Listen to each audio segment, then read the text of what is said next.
Hello everybody, it's Tommy and welcome back to another speed build for the Disney save. Today we are going to be working on one of our very final lots of Mount Komorebi. This is called the Babbling Brook and it is a national park garden lot that is based around Silvermist from the Pixie Hollow and Tinkerbell franchise. So when we were brainstorming for this world, because of the fact that we had to move the Emperor's Palace, the lots that were originally planned for this one and the one next door where the Emperor's Palace did end up, and you will see a little bit in the background of the video, I was totally unsure of what to do with this.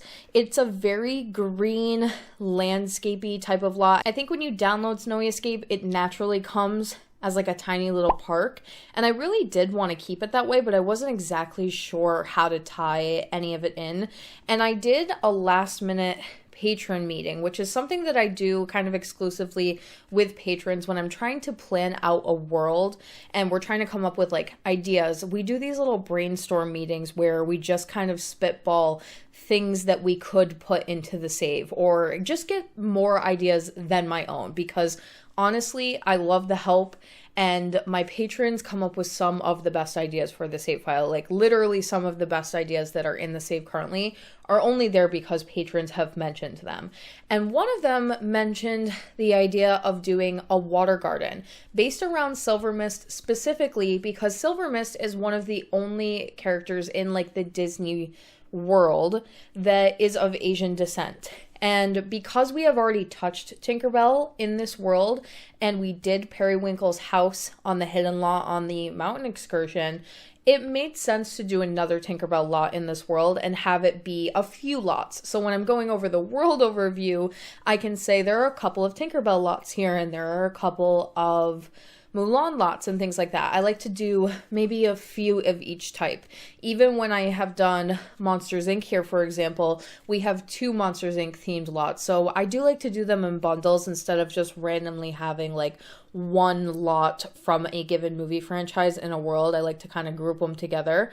And Periwinkle was included in this world because this is the only world in The Sims 4 where there is a section that endlessly remains winter. So that lined up really, really well with the idea of having a winter fairy where she's always kind of stuck in this like wintry abyss sort of land. And I made a very whimsical residential for Periwinkle. It is on one of the hidden lots on the mountain excursion, and it's kind of like a special fantasy lot that you can visit. Periwinkle is a townie for this world, but you cannot obviously play with her in her residential because of the fact that The Sims doesn't allow you to move Sims into hidden lots. They're kind of like a special lot type in the game, so you have to keep them as they are. But all of that was included already in this world, and we were trying to come up with more characters that felt appropriate to use or at least pay tribute to in this world, and Silvermist is definitely one of them. Now, as far as including Silvermist in this world,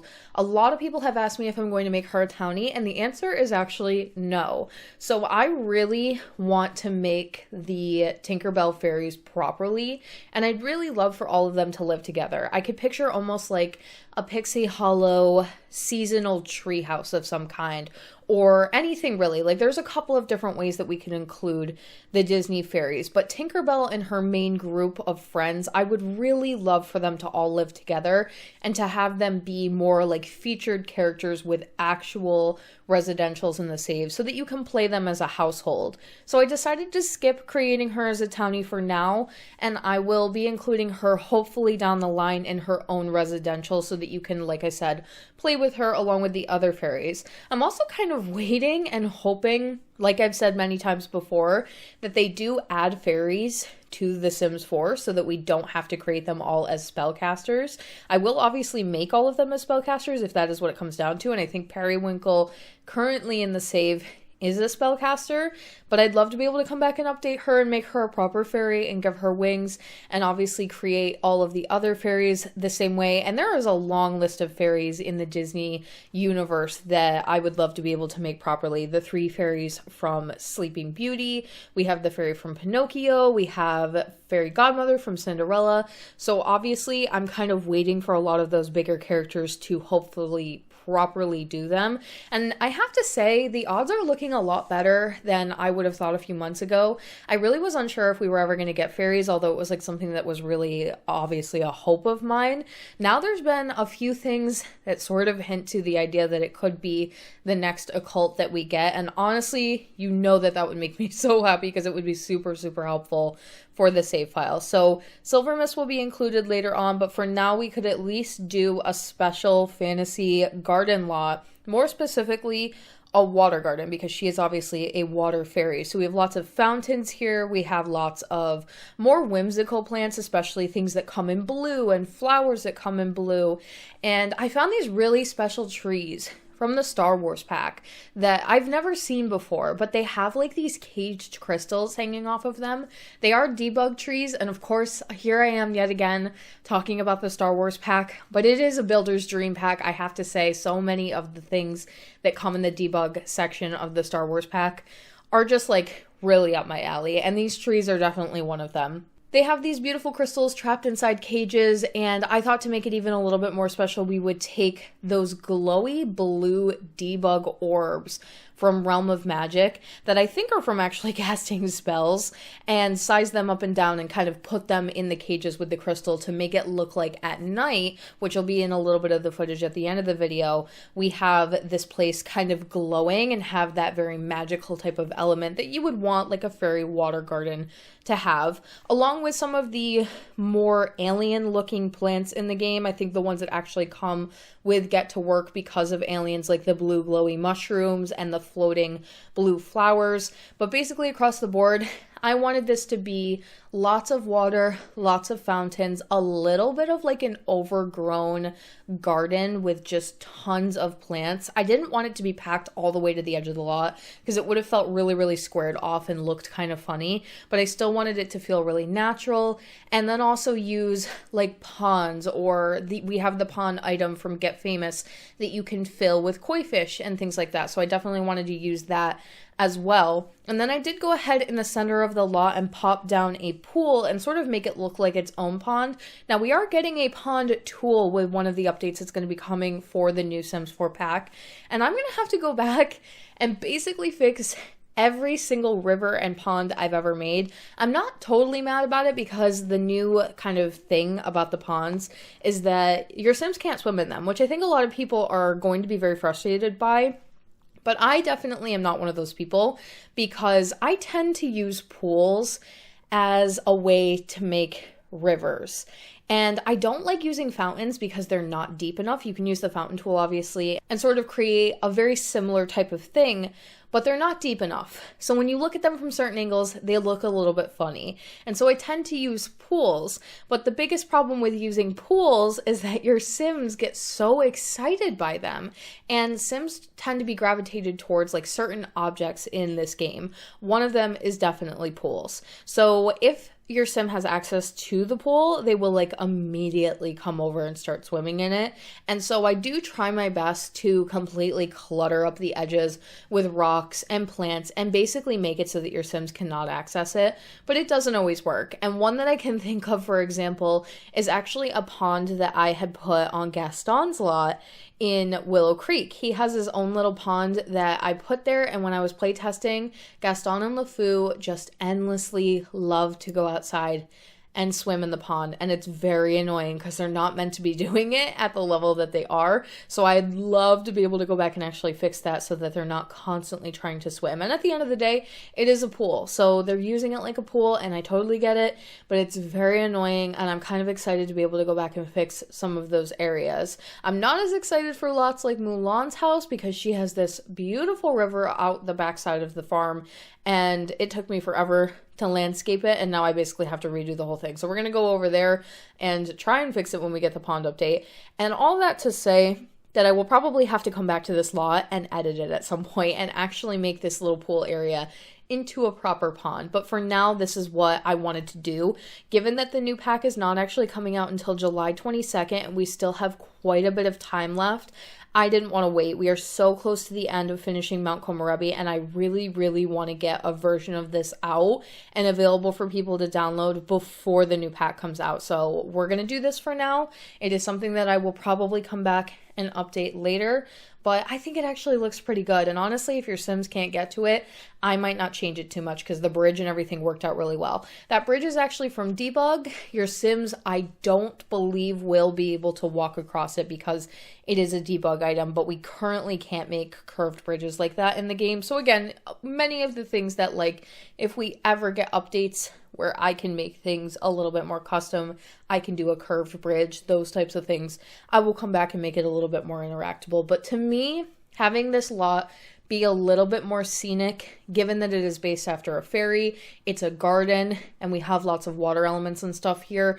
and it's just different than a lot of the stuff that I've put in Mount Komorebi. The only other more scenic-y, garden-y type of lot that we did was Trophy Wedded, which also doubles as a wedding venue, whereas this one does not. This is much more for photography, late night strolls, walking the dog, picnics, which is something that will be added with the new pack as well. And I'm really excited that you will actually be able to, like, make a little picnic basket and probably bring it here and eat at the picnic tables. And that's also why I've chosen the national park lot type instead of the playground lot type, because the playground lot type obviously requires the gym playground equipment and things like that for children to play on, whereas this is less about children. It's a little bit more scenic, like I mentioned, and so it has very few requirements. I think it's literally just a grill and a bench and a couple of, like, places to sit and eat. So that's really all it's meant to be. It's kind of its own little garden area in Mount Komorebi. It's actually located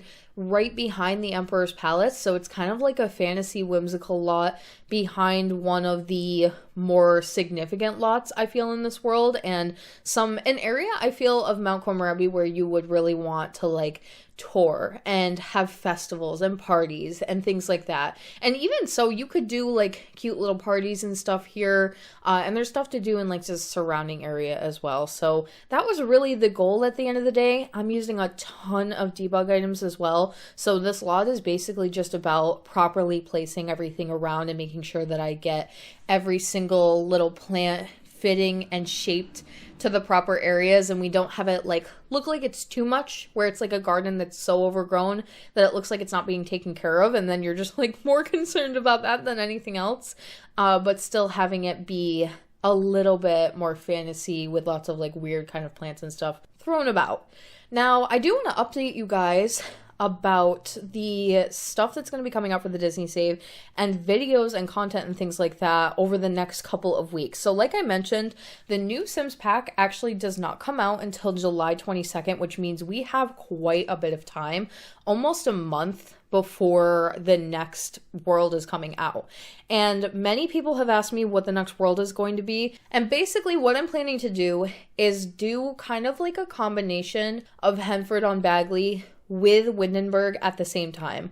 I'll probably jump back and forth between the two worlds. I'll probably do a little bit of Windenburg and then jump to a different world, maybe a little bit of Henford and then jump back to Windenburg. So we're going to start jumping in between worlds a little bit here and there, and there's a couple of reasons that I really want to do that, but one of the biggest ones is that I feel like Henford is going to be a really great world for a lot of princess movies, and originally I was planning to put most of them in Windenburg, so now that we have a designated space that's going to be better to use even more like princess related content, it makes sense to plan the two worlds simultaneously and kind of bounce back and forth between the two of them and work between the two of them for a little while we get all of the ideas out there. So I might actually do it a little bit more by movie type. One of the biggest things being that I am most likely going to be moving Belle's Village to the new world. I do have to see how it looks and how the lots are all spaced out, but currently that is sort of the plan in my head.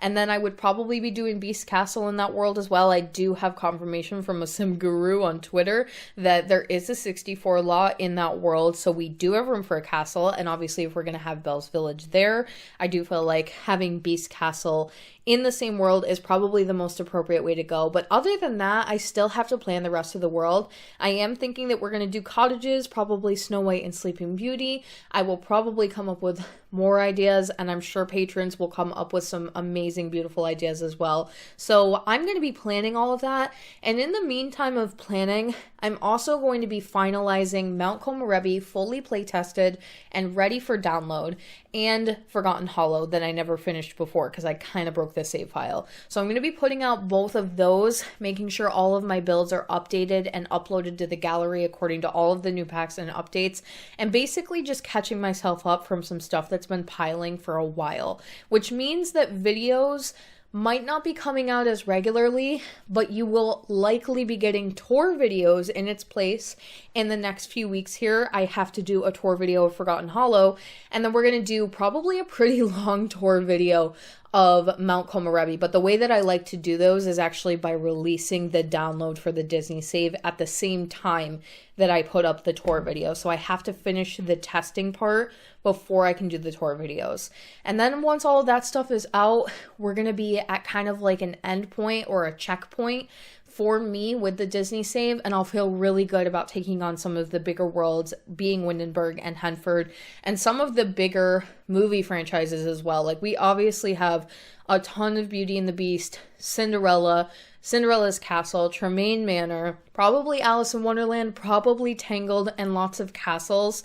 And it's going to be a ton of work, but I literally cannot wait to get started on it. Honestly, I've been kind of stopping myself from already going ahead and like starting to plan everything out. I really can't do it yet because I haven't seen how Henford actually looks, and I want to see visually like the lots and the spacing and how they're sort of organized on the overhead view of the map, because that sometimes does make a big difference to me, and the backgrounds of the world as well. That can be very make or break. If certain areas of a world are a little bit more themed in one direction or another, then that tends to help me sort of plan and coordinate things a little bit more. That's kind of how the Big Hero 6 nightclub came to be, because that was in an area that just looked like a scene out of the movie Big Hero 6, and it perfectly reminded me of it. So I was like, yeah, we kind of have to put this build here, even though it's the only Big Hero 6 in Eco Lifestyle. So that is the plan. I do have a few more Frozen townies that we never finished up that I definitely have to get out for this world, so we'll be doing some creative sim videos for those townies,